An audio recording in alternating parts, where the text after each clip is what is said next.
it sounds sometimes sort of too much to say, because there's so much misuse with the word of love. Americans use it very easily. They say, oh love, oh honey. Even you go in a lift in New York skyscraper, so the lady, you know, taking the lift up says, oh honey, would you? And I sort of look like I'm not your honey. But we in Europe are more reserved. But it is very, very lovely, actually, when you are very, oh dear, they say, and they don't know you. Well, we don't say dear and honey to anybody in Europe, especially not in the north, if we don't really care for them and know them. So there are many different levels you can use that word. And I think the word love has been misused a lot.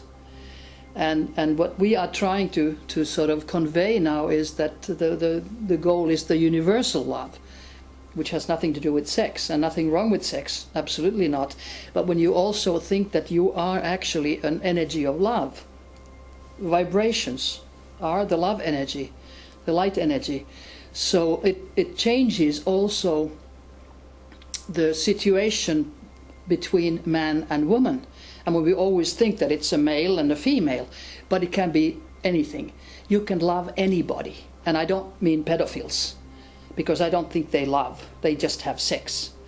But you can love, whether it's a man or a woman, or it's your cat, or it's your dog, it's your friend. It's a love energy, but it's on a different vibrational level.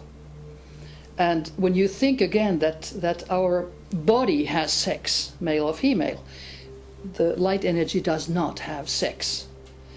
So it's easy to understand that you love the energy of the other person. When you meet somebody on the same vibrational level, you absolutely resonate. It doesn't make any difference if it's male or female. And we have had a case now in Finland this year, and last year actually, about a minister, Lutheran minister, who had been married twice and children that were, you know, grown-ups, and he wanted to have a sex change. All his life he had felt that he was like a female and feeling like a female, and then he decided that now I'm going to do it. And that he went out with it, which I think is very courageous, because in Finland we've had a little over 100 sex changes a year. That's quite a lot, I think. And even 3 ministers have changed sex previously, but they've been doing it in secrecy. So in a way he gave face to this phenomena. And he's very happy now. And his first wife is together with him. And then he did say, I have a sexual problem. You know, you can understand, because it's a big change.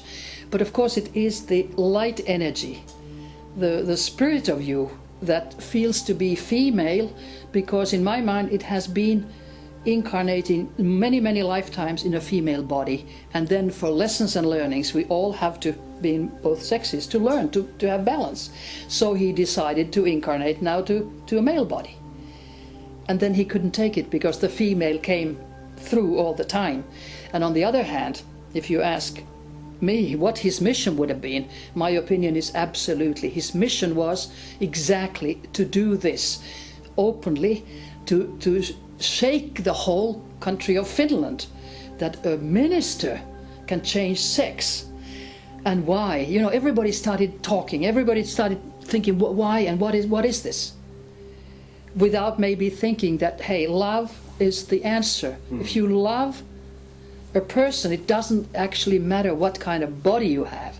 But he had to also teach our country, I think, tolerance, because there are many people who don't, you know, they just shuttle off, this is terrible, you can't do these things. They don't remember that your light body has no sex. So I think he did a brilliant job. Shook and whole the country, you know, what it is to be a human being, at least. And of course for him it's good that he's happy now. Talking about sex, when we talk about the sex madness going on in this world, you know, it's sex all over, it's porn, it's whatever. Yeah. It's like it has become the new religion almost, you know. It's every website you go to, there's a dating site. You need to have someone, and they say you need to find love. I don't believe you find love through a dating site, because it has, you know, then you fall in love with a picture, not with the energy. But we were talking about yesterday, we had this excellent talk about sexuality, and I think I would like to, you know, if we could get back into that, because it was very interesting, you know, we have the male sexuality today, which is mostly about, like you said, you know, with the penis, and you know, 3 minutes and then we are gone. And then with the, it's less than 3 minutes for most. Okay. And then with 1.7 or something. And then with the female sexuality, which is completely different, because there's so much frustration today, and you know, it's so much focused about the mechanical sex, but it's right. not focusing about the really female, like men also have the female side. We have. Sure. Can you please, because it was brilliant what we were talking about. Yeah, well, one of the sad things I think for the human race is that males do not understand often, some do brilliantly, but often do not understand anatomy of a human female, because our sexual organs are so different, and males think that females feel the same way they do, and when they penetrate they think that's it. And very, very many women, even in some research about 70–80% women are not satisfied with this copulation, because males do not know that you have to, first of all, be tender, and you have to show love, not sex but love, and be tender and caress and maybe a little kiss and whatever. It takes a slow process, and men are very fast and think that's it.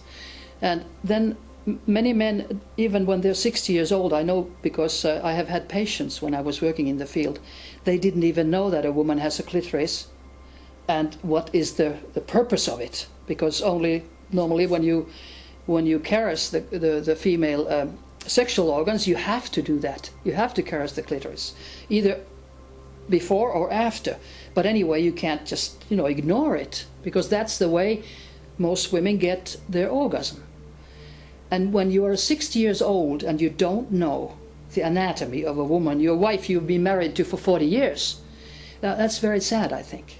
And that's the dilemma, and it's such a sensitive area that people are afraid even to talk to their husband and to their wife, that, you know, I don't like this, I like this, or whatever. And it should be normal, because it is normal. It's totally normal. I mean, we're supposed to have sex and to produce children. But it takes education, and I think the education should come already from schools. And it should not only be focusing on the anatomy and the mechanical side, but it should very, very much stress on the spiritual side, which it never does. Because if you give sexual education, it's the mechanical side.